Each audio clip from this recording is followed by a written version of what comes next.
Les artistes de chez nous. À 9h35, nous accueillons une artiste photographe, artiste visuelle. C'est Romane Iscaria qui est avec moi. Bonjour Romane. Bonjour. Merci d'être là ce matin dans le brunch. Merci à toi de me recevoir. Alors, on va parler évidemment de votre univers. Vous êtes l'une des résidentes de la Fondation Carrefour des Arts depuis le mois de septembre, ce qui vous permet d'explorer évidemment votre univers, d'approfondir votre travail. Vous êtes sortie de la Cambre en photographie il y a quelques temps maintenant, il y a un an tout juste ou un petit... En juin dernier. En juin dernier, très bien. Et on va se plonger directement dans votre univers. Alors, on dit de votre photo qu'elle est entre le documentaire et le conceptuel. On verra qu'il y a effectivement à la fois du documentaire, mais que la fiction commence à prendre légèrement de la place dans votre projet. Vous avez commencé cette résidence avec un projet très particulier. Vous vous êtes intéressé à la communauté assyrienne, particulièrement dans de la photo documentaire, pour le coup, à la base. Racontez-nous un petit peu ce projet pour lequel vous êtes rentrée en résidence, Romane Iscaria. Alors en fait, ce projet, je l'ai débuté pendant mon master à la Cambre en photographie. Et en fait, je suis partie de mes origines personnelles parce que j'ai des origines assyriennes qui sont issues de mes arrière-grands-parents. On peut peut-être préciser, la communauté assyrienne, c'est les Assyriens, c'est un mot pour décrire l'ensemble donc des chrétiens d'Orient, de Mésopotamie, donc qui sont originaires généralement d'Irak, de Syrie, d'Iran ou de Turquie. Est-ce que c'est juste ? Exactement, c'est ça. Et en fait, ils ont vécu une grande diaspora dans plus de 50 pays, dont la Belgique. Et donc, j'ai commencé ce projet il y a plusieurs années maintenant. Et en fait, pour la résidence Carrefour des Arts, j'explore ce projet parce que j'ai eu la chance de pouvoir partir en Turquie en septembre dernier avec une association bruxelloise qui s'appelle la Tour de Babel. Mmh. Et on est parti avec 30 jeunes dans la région du Tour Abdin, donc qui est une région en fait proche de la frontière syrienne. Et pour la résidence Carrefour des Arts, en fait, j'explore en fait un territoire symbolique à travers ce peuple qui est en quête de repères. Mmh. Et j'utilise toujours la photographie, mais aussi la vidéo, le dessin, la sculpture et l'installation. Mmh. Vous l'avez dit, c'est pour des origines personnelles que vous vous êtes intéressé à cette communauté-là. Vous vous sentiez proche de cette communauté, vous parliez de votre grand-mère. Comment est-ce que ce lien s'est fait avec la photographie ? Comment est-ce que vous choisissez effectivement de partir dans la photo documentaire et précisément sur cette thématique-là ? En fait, c'est une communauté aussi qui se cherche beaucoup parce qu'ils n'ont pas vraiment de pays. On pourrait dire que c'est une communauté apatride. Mmh. Et en fait, avec la photographie, c'est vraiment intéressant parce qu'on peut questionner cette image manquante. Et tu me parlais de fiction. Elle est tout à fait présente dans mon travail parce qu'en fait, j'évoque aussi les souvenirs, la mémoire. Et voilà, ils ont aussi beaucoup d'histoires à raconter. Et j'essaye de mettre en lumière toutes ces histoires grâce à la photographie. Et alors concrètement, comment ça se passe dans la photo ? Parce que c'est vrai que donc, quand on part sur le terrain, forcément, on a les photos du terrain, on va rencontrer ces personnalités ces personnes de la communauté. C'est pour raconter ces histoires. Est-ce qu'on suit des personnages de manière plus précise ? Comment est-ce qu'on raconte cette histoire au travers de l'image ? Par exemple, dans ma démarche, on va dire, je fais plutôt des entretiens avec des membres de la communauté, mais j'utilise aussi le studio photographique pour questionner l'imaginaire, en fait. Donc on est plutôt dans le portrait ? Dans le portrait, mais je prends aussi des photographies de paysages, d'objets. Là, en Turquie, c'est pas seulement des portraits. Mmh. Et le territoire était vraiment intéressant à photographier aussi. Comme c'est en fait une zone qui est entre plusieurs pays.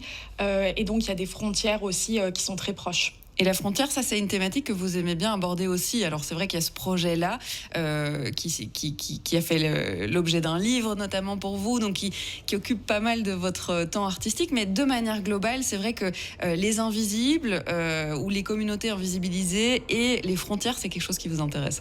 Oui, complètement. Ça m'anime dans mon travail.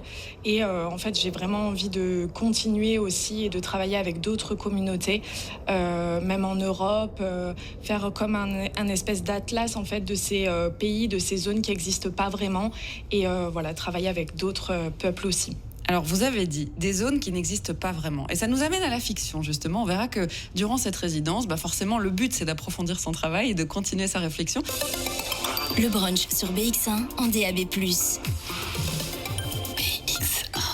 Vous êtes en résidence là jusque fin mai, donc c'est à la fin de votre résidence. Il y aura une exposition pour aller voir votre travail le 8 juin prochain avec les 3 autres résidents de la Fondation Carrefour des Arts. Qu'est-ce que ça permet d'avoir, depuis le mois de septembre jusqu'au mois de juin, un atelier ou en tout cas un espace dans lequel on peut vraiment travailler son projet? Est-ce que ça amène certaines surprises de pouvoir vraiment se concentrer sur son travail? Oui, complètement. Avoir un atelier, c'est vraiment une chance. On a beaucoup de place aussi dans nos ateliers à Carrefour des Arts. On est avec d'autres artistes. Voilà, dans la résidence, je suis la seule photographe. Sinon, je suis avec un peintre, quelqu'un qui fait plutôt de l'installation et une artiste chaîne aussi qui utilise du tissu, qui fait des sculptures, voilà, vraiment multidisciplinaire. Donc vous êtes tous dans des univers complètement différents. Complètement, oui. Et est-ce que ça déteint sur vous? Est-ce qu'il y a des choses qui font que, entre les conversations, les visites des ateliers des autres et le fait qu'on se côtoie pendant un an, forcément, il y a des petites choses qui se retrouvent dans notre travail à nous? Oui, vraiment, on est devenus amis et on passe aussi du temps dans les ateliers des uns des autres pour discuter de nos projets.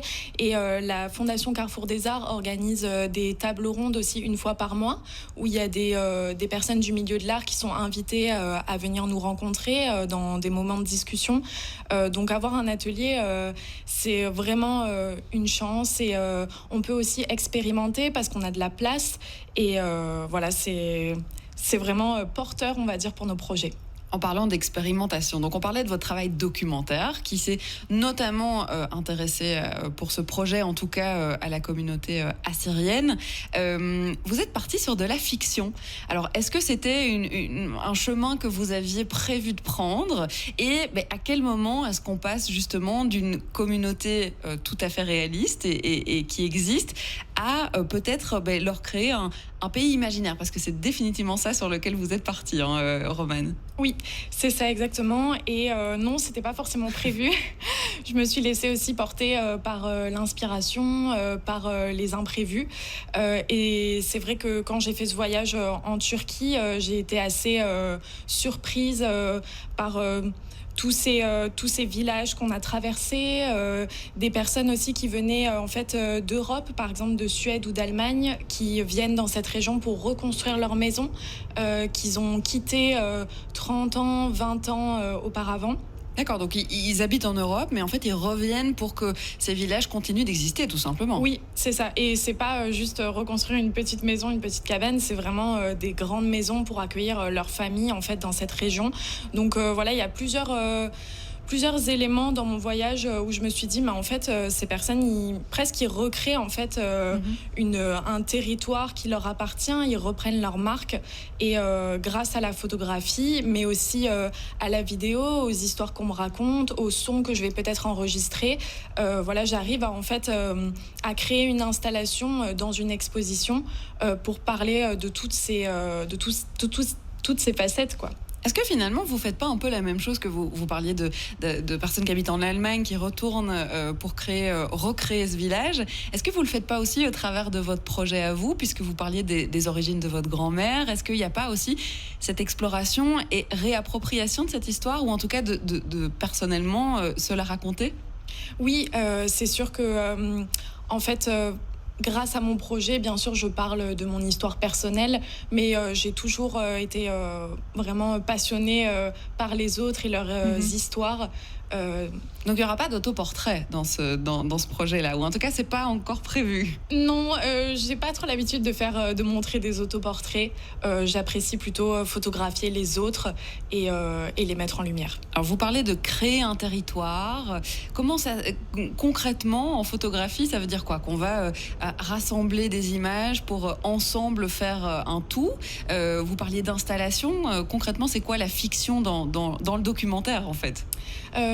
Par exemple, là, pour le projet que je présente à Carrefour des Arts, où je vais montrer des nouvelles pièces que j'ai jamais montrées, j'ai essayé aussi en fait de pas montrer seulement des photographies au mur et de venir, par exemple, chercher aussi d'autres matériaux qui peuvent en fait enrichir mon propos.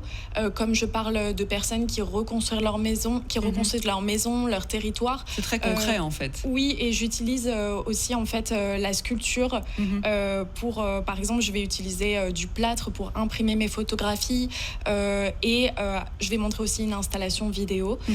Donc voilà, j'utilise plusieurs médiums en fait pour venir créer toute cette histoire. Bon, tout ça, on découvrira évidemment dans l'exposition du 8 juin. C'est dans longtemps, mais en même temps pas si longtemps pour vous, parce qu'en tout cas, le temps passe vite, je suppose, quand on a un an comme ça de résidence. Alors, comme elle touche petit à petit à sa fin, Romane Iscaria, c'est quoi la suite? Parce qu'il y a eu la Cambre d'abord en photographie, et puis assez directement, du coup, il y a eu cette résidence.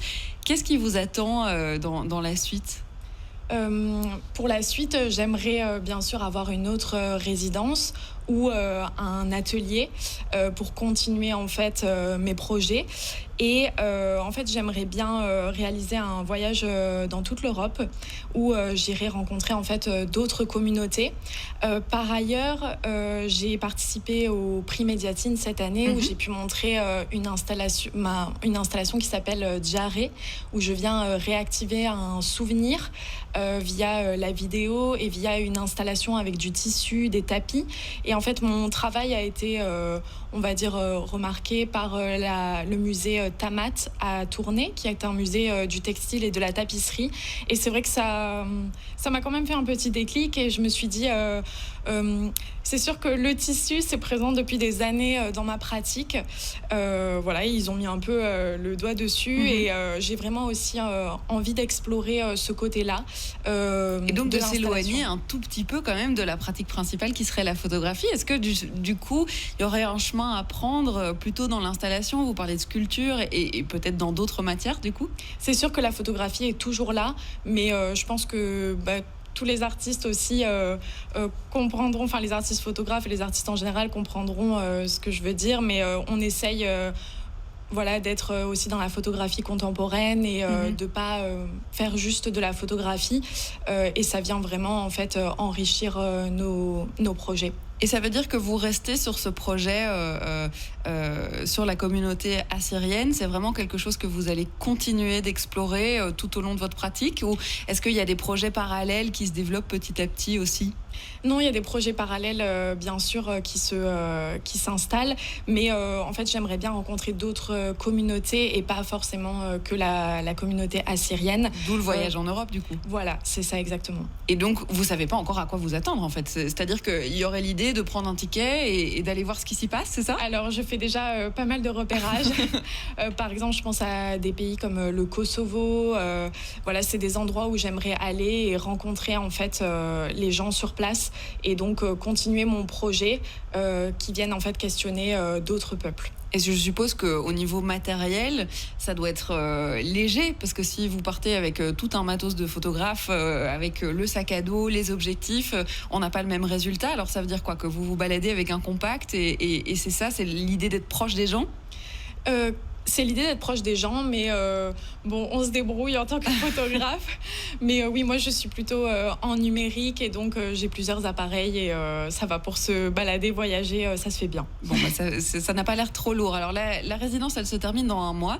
L'expo, elle est dans un peu plus d'un mois quand même pour le 8 juin. Qu'est-ce qu'il vous reste à faire, Romane Iscaria, là, pour la fin de cette résidence? Alors, il nous reste encore beaucoup de boulot, mais on avance bien, ça bosse dur. Et aussi, je voulais dire que le week-end du 6 et 7 mai, on fait on ouvre les portes de nos ateliers avec toute une organisation qui s'appelle Atelier in Bled. Ouais. Et voilà, on va ouvrir tout le week-end. Donc, vous êtes les bienvenus pour venir nous voir dans nos ateliers. À la Fondation Carrefour des Arts. Du coup, il ressemble à quoi votre atelier? Est-ce que on a, enfin, je sais pas, je me dis, un atelier de photographe, il doit y avoir des appareils photo à droite, des piles de clichés à gauche, peut-être une chambre noire derrière si vous faites de l'argentique, mais vous parliez du numérique, donc il ressemble à quoi l'atelier? Là, en ce moment, c'est plus... Il y a un peu du plâtre de partout. Et c'est assez... oui, il y a des appareils photo, il y a des Polaroid, il y a un vidéoprojecteur. Voilà, donc il y a tout le matos pour Il y pouvoir a faire plein de de choses. tout, pas seulement de la photographie. Merci beaucoup Romane Iscaria d'avoir été avec nous et puis on s'intéressera encore aux résidents de la Fondation des Arts. Ils sont 4, vous êtes 4 en tout. Hein. Oui, c'est ça. Chêne, Sylvain, Diego et moi. Voilà pour les noms et puis vous pouvez aller voir leurs ateliers donc le week-end du 5 et 6 mai si je ne me trompe pas, le 6 et 7 mai. Tout à fait. Le 6 et 7 mai ou l'exposition donc prévue le 8 juin pour cette fin de résidence. Qu'est-ce qu'on peut vous souhaiter là pour la fin ? Plein de belles énergies et de force. Eh bien voilà, on vous envoie toute l'énergie de BX1 et toute la force de BX1.